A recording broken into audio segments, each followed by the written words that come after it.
What's going on, YouTubers? Welcome to another video. So I am doing updated top 10 lists for my collection since I've received so many amazing grails and statues lately. But we're going to separate this out. We're going to do top 10 busts, top 10 statues. Because I feel like they really should be separated. They shouldn't be intermingled when you do a top 10 list. So today we're going to go ahead and do statues, and tomorrow we're going to do busts. So infamy or death, you can skip that video. Alrighty, before we do get to number 10 on the list, we do got to give some honorable mentions, which is going to be all three of my ECC horse statues. These pieces truly are some of the best I absolutely own, without a doubt. But I would say one reason, like my top 10 would be my love of the character and, because I think if we're just doing like what statue's the most detailed, these would definitely be top 10. Same with like the J&Ds, but so it's like, but it's really like my love of the character and the overall statue that puts it on top 10. But these are like numbered like 11, 12, and 13. In addition, I would also say Dog Alien and Wolf Predator are also on the list. And then Prime 1 Megatron, the new one. And also Rotunda T-Rex. These are like all my additional like 11 through 16. But number 10 on the list is actually going to be PCS Goro. The only PCS statue on my list, but Goro still is an extremely special grail to me. Like if I was to sell my entire collection, I'd probably actually just keep Goro. He'd be the one piece I would keep. He's the reason I actually got into collecting. My love of Mortal Kombat and the love of Goro, a four-armed, character. And, I mean, that was the reason I really got into collecting, but PCS overdid it with the 1/3 being the MKX costume, incredible base, massive size. When it comes to, like, 1/3, Prime 1 Predator is bigger because it's overscaled, but when it comes to true 1/3, I think he's my biggest 1/3, like, actual character. Not necessarily the tallest statue. He is one of the tallest. He's nearly 3 feet tall. He's like 35 inches. But like the thickness of the character, he's my biggest true 1/3 scale. Prime 1 Predator is just overscaled. But he's an absolute beast. PCS did a phenomenal job on the detail and everything, going all out with all the like mixed media, real fur, real hair. I would have loved glass eyes. I mean, it's not like the eyes are bad by any means. Like, they look fine. It's just red and black, so it's not like a big deal. But glass would have been cooler. Other than that, I mean, this is a near perfect Goro statue. It is so sick, and I love the pose, because it allows you to really see all the detail. Semi-action, the base being Goro's lair. Absolutely a masterpiece for me, and my 10th favorite statue. But if I was to, sell everything and only keep one, it'd be that. That'd be my number one statue I'd keep. Even though it's not number one on my list, it is the one statue I would keep if having to sell everything. So that is number 10. Let's get to number 9. Alrighty, so number 9 and 10 is actually going to be Prime 1 Big Chap and Cinemacat Predator. So Cinemacat used to be top 5, but ever since Prime 1 Predator, it has been pushed down, quite a bit, but it still is a top 10 statue for me. So between these two, I mean, I still think I like Cinemacat a little bit more than Prime 1 Big Chap. But Prime 1 Big Chap is just absolutely crazy good. They did such an immaculate job on this paint app. The back wall, its massive presence. But Cinemacat's just such a classic masterpiece grail. This thing truly is still absolutely amazing. Without a doubt, absolutely love it. So that's number 9. That is number 8. Now let's get to number 7. So number 7 is another Prime 1 statue. It's in this room. Quite a few statues are actually in this room. But it's going to be Prime 1 Sauron. This is the best 1/4 scale statue ever made, in my opinion. This thing is 44 inches tall, so it's crazy good presence. One of my absolute tallest statues in my collection. I think it's like the 3rd tallest, or 2nd if we don't include the Endo life size. But yeah, this piece truly is a grail. I freaking love this so much. The base is one of the coolest bases I own. Sauron is massive and incredibly cool to pose. This thing is absolute killer of a statue. So this is number 7 on my list. Alrighty, now we're down to number 6, which is King Ghidorah. This is another piece that it's just due to the nature of what it is. Gigantic, like 40. I mean, this thing is like 52 inches wide. It's ridiculously, it's wider than an entire garage shelf. And it's also like 38 inches tall. Three-headed dragon, incredible detail, incredible presence, awesome base, sick looking light up. This piece is freaking amazing. It really does have me questioning, should I consider burning Godzilla to go as the companion? The thing is, I really want that Godzilla vs. Kong, because I know that's better.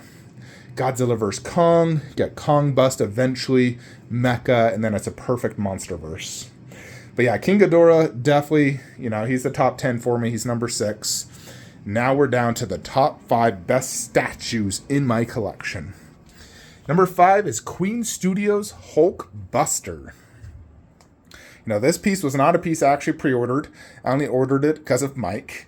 But it truly is an impressive statue. It's absolutely massive. You know, and it's impressive due to the nature of what it is. A giant robot, battle damaged, and 38 inches tall. You know, and just thick and girthy. Like, I think it's like my thickest and girthiest piece. You know, not including like my life size.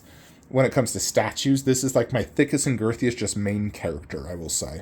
So it has incredible presence, and it really is awesome. Cool light up. So definitely one of the best statues out there for sure. And number 5 on my list. Then we come back to number 4, which is actually in this room.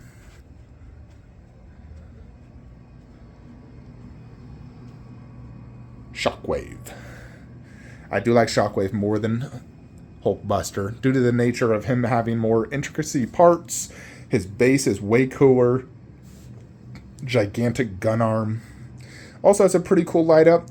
But I just think this is a cool looking statue in my opinion. So, yeah, Shockwave is always going to probably be a top 5 for me. This thing definitely is a grail and a truly special piece. When I saw it in Tokyo Comic Con, this was one of the pieces that stood out as like, holy crap. When I was at the event, 2 pieces stood out. And, you know, this was one of them. And we'll get to the other one, which also stood out here shortly. But yeah, Hulkbuster and then Shockwave are number 5 and number 4. And this is the next statue on the list. Wonder Woman on horse. This used to be my number 1 for the longest time. And it did get pushed down by 2 statues recently. You know, I just think they're overall, you know, just more impressive, like more impressive bases. I mean, this statue truly is impressive because of the horse and the presence. It's 55 inches tall.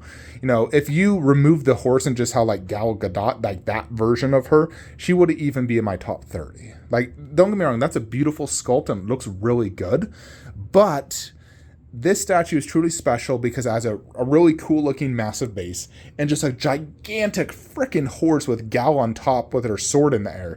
So, you know, everything combined is what truly makes this special. You know, but like that's not the best Gal Gadot sculpt. I mean, it is very good for the 1/3. I think the best likeness on any 1/3 is probably the original J&D Golden Armor. Still think that's the best likeness for a statue. From Prime 1, it'd probably be the training armor version. I thought that one had really good likeness. I still don't think the new J&D has really good likeness, but it's just a beautiful statue. But this one is a better, like, portrait. I like that portrait better than that one. Plus the armor I like better on this one. So, like, that version of Wonder Woman is definitely better than that one, in my opinion. But this is also Wonder Woman 1. That's Justice League. She had a darker costume in that movie. But yeah, Wonder on a horse. Definitely always probably going to be a top 5 for me. Absolutely love this piece. And it is number 3 on my list. Now we're down to the bottom 2. Number 2 is none other than Prime 1 Predator. There's a reason this is a centerpiece in my collection. It has easily like one of the coolest bases out there, if not the coolest. You know, this, and you guys probably know what number 1 is, but yeah, this is definitely one of the coolest bases out there. You know, this is up there with like, you know, freaking Ash, Freddy, and Jason, and Pennywise. It's absolutely massive, incredible water effect, glossy trees, all the little Easter eggs, and I can't wait to get the DX bonus parts. So the base alone is a masterpiece. It's so cool. Then the fact you get so many switch outs, 4 heads, 5 display options, multiple arms, that massive severed head is so freaking cool. I just love that. Giant, like, foot-long snake. And, you know, this Predator is just incredibly well done. The detail, the paint app, it truly is a very impressive statue. Like, yeah. It definitely, you know, makes me think, like, I want Berserker and Wolf in this format. You know, like, if we throw another, you know, table back there and get Wolf and Berserker, have my 3 main Predators I love in this format, you know, and I'll keep that wall as is. That wall is staying the same, but these would be like the centerpieces, the 3 big Predators. I really want to see what Wolf looks like.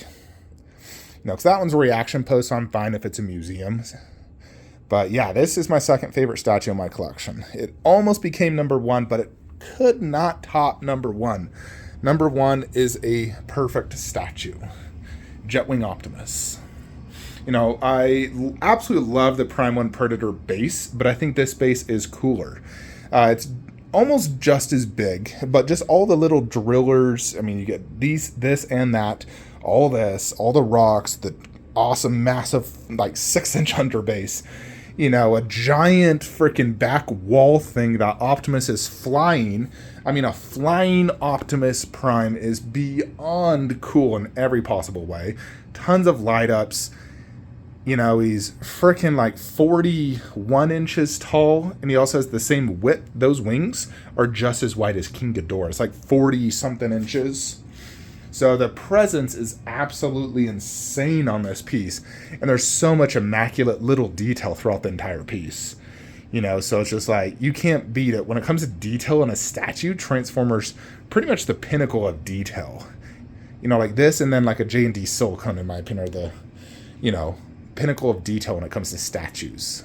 But yeah, Jetwing is the best. The only statue I think potentially can top this is Godzilla vs. Kong. I think that has a really high chance of topping this. But we will see when I eventually get it. I mean, it's not going to have the height presence of this, but it's going to have the width presence, being 58 inches wide.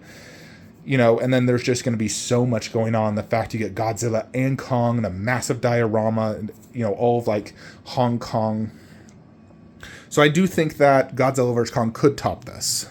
You know, so we will see. And Godzilla vs. Kong's going to either go there or there. As of right now, I'm planning it right there. But that's the only piece I think could top it.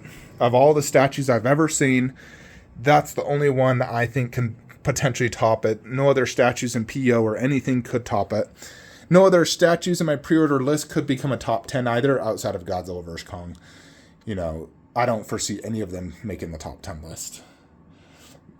But yeah, that is my top 10 list for my favorite statues in my collection. Be sure to stay tuned for my top 10 favorite life-size busts, because we've received a lot of busts recently. So let's see how they stack up in the top 10 list, if they are in it. And I'll see you guys on the next video. If you're looking to buy statues, use the links below, and have a great day.